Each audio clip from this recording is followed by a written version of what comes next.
Good afternoon, everyone, and welcome to our fifth and last film from our Planes, Trains, and Automobiles series, The Caine Mutiny, 1954. This film is a big bonus, a boat movie. Herman Wouk adapted the film from his 1951 Pulitzer Prize-winning novel. It was directed by Edward Dmytryk, produced by Stanley Kramer, and starred Humphrey Bogart, Van Johnson, Fred MacMurray, and Jose Ferrer. It opened to good reviews, receiving 7 Oscar nominations, but won none. All the major awards that year went to On the Waterfront. The film earned $21.8 million on an investment of only $2 million. Wouk drew inspiration for his novel from his own experiences as an executive officer aboard a destroyer minesweeper, which ran aground in Okinawa in September 1945. He adapted his novel for a stage play, The Caine Mutiny Court-Martial, which played to rave reviews on Broadway, directed by Charles Laughton.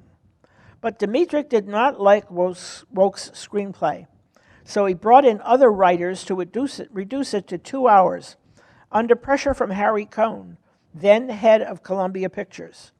Caine wanted Wouk's screenplay shortened from its original length, so he could cram in another showing per day at theaters nationwide, a purely financial decision. The film's composer, Max Steiner, created a signature theme for the movie called the Caine Mutiny March, heard under the opening titles and reprised several times. It was so popular it was used later in another film, Hellcats of the Navy, from 1957. And Steiner took the lyrics for his song, Yellow Stained Blues, directly from Wouk's novel. The Caine Mutiny was Stanley Kramer's most successful production, putting his and Harry Caine's companies firmly in the black. The film got a major boost when Bogey appeared as Queeg on the cover of Time magazine's June 7, 1954 issue, accompanied by a rave review. Bosley Crowther of the New York Times sharply disapproved of the inclusion of what he called an extraneous love affair, even though it was part of Wouk's original novel. Queeg's breakdown in the courtroom was called the stuff of movie legend. Both the film and novel were instrumental in the drafting of the 25th Amendment to the U.S. Constitution, which sets forth conditions for the removal from office of the President of the United States. In 2018, a Fordham University Law School professor told the Washington Post that the film was a live depiction of a possible crisis if a president were ever questioned about his physical or mental stability. The Navy Department played a crucial role in the lengthy development of the Caine Mutiny because its cooperation was vital to the film's success. Dmytryk needed access to naval ports and filming capabilities on a number of naval ships crucial to the story, but naval officials were unhappy about the use of the word mutiny in the film's title. They were also concerned that Queeg was portrayed as mentally ill, possibly leading to a public perception that the Navy would harbor an impaired officer capable of harming his ship and crew. Dmytryk mollified them by rewriting Queeg's character as an officer suffering from battle fatigue rather than a madman, as Wouk had portrayed him. Columbia Pictures finally gave its support to the project after the last issues were resolved with the government. In the end, the Navy Department cooperated fully, providing consultants and access to ships, even closing the ports of San Francisco and Pearl Harbor and the Treasure Island Naval Station to allow unhindered filming. The Navy chose the destroyer minesweepers USS Thompson and USS Doyle to represent the fictional USS Caine. The filmmakers actually named the ship after the biblical outcast Cain. The USS carrier Kearsarge was selected to serve as Admiral Halsey's command ship.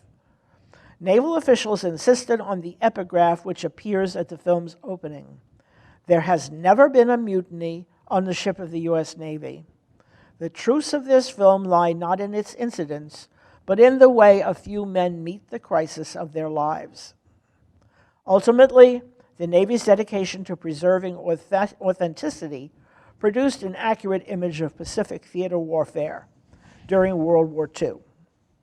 Plot summary: it's World War II, and the crew of a destroyer minesweeper in the USS Pacific Fleet experiences an unheard-of event. A ship's captain is removed from command by his executive officer in an apparent mutiny. As the trial of the mutineers unfold, we learn that the captain was unstable, perhaps insane.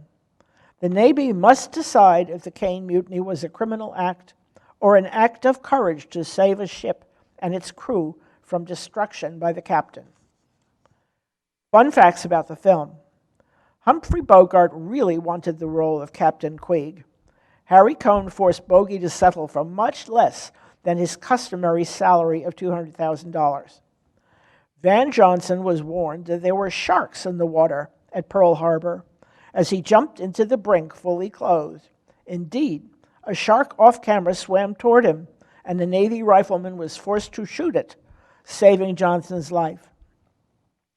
Lee Marvin was cast as a sailor, partly because he was in the Marines from the beginning of World War II until the Battle of Saipan. He became an unofficial consultant on the film. Dmytryk was blacklisted during the McCarthy hearings. Kramer saved his career when he hired him to direct the Caine mutiny.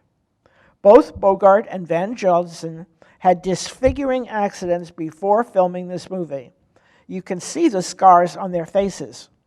Bogey's is on his upper lip, and Johnson's is on his forehead. The officers are shown with white anti-flash cream on their faces during battle sequences. It protected their skin from burns. The Caine mutiny is often cited as an example of producer overreach because of all the pressure exerted by Harry Caine on his director, affecting casting decisions and salary negotiations. Several weeks before filming, Jose Ferrer broke his right hand. He wears a cast, and when he meets Lieutenant Merrick, he shakes with his left hand. The hull number of the USS Caine is DMS-18. This was the actual number of the USS Hamilton during the war. Donna Lee Hickey took her character's name May Wynn for this film, and later made 7 other movies under that name. Hickey and Robert Francis take a weekend trip to Yosemite National Park, where they view the traditional firefall ceremony. This is the best film clip extant of this ritual since the tradition ended in 1968. This was Robert Francis's first role of only 4 which he completed. He died in 1955 in a small plane crash at age 25.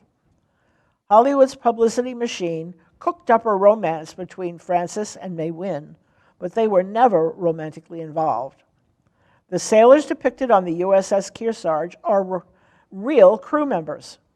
Queeg removes 2 steel bars from his pocket and fondles them whenever he is under stress. After their first briefing with Captain Queeg, Keith remarks that, quote, "He certainly is Navy," to which Kiefer replies, quote, "So is Captain Bligh," a direct reference to the novel Mutiny on the Bounty. The storm for the typhoon scene was created in a studio by the film's special effects technicians. Things to look for: Queeg steel balls, the famous courtroom scene, with views of San Francisco's bridges seen through the window.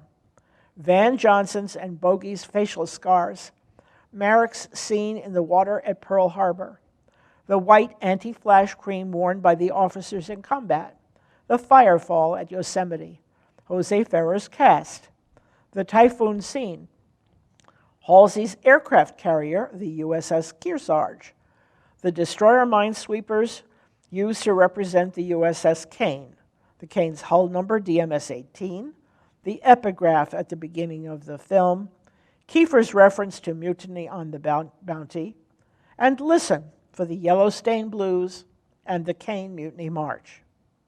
Now it's time to watch the Caine Mutiny. Settle down, enjoy the film. Please remember, it may be a few minutes before it runs.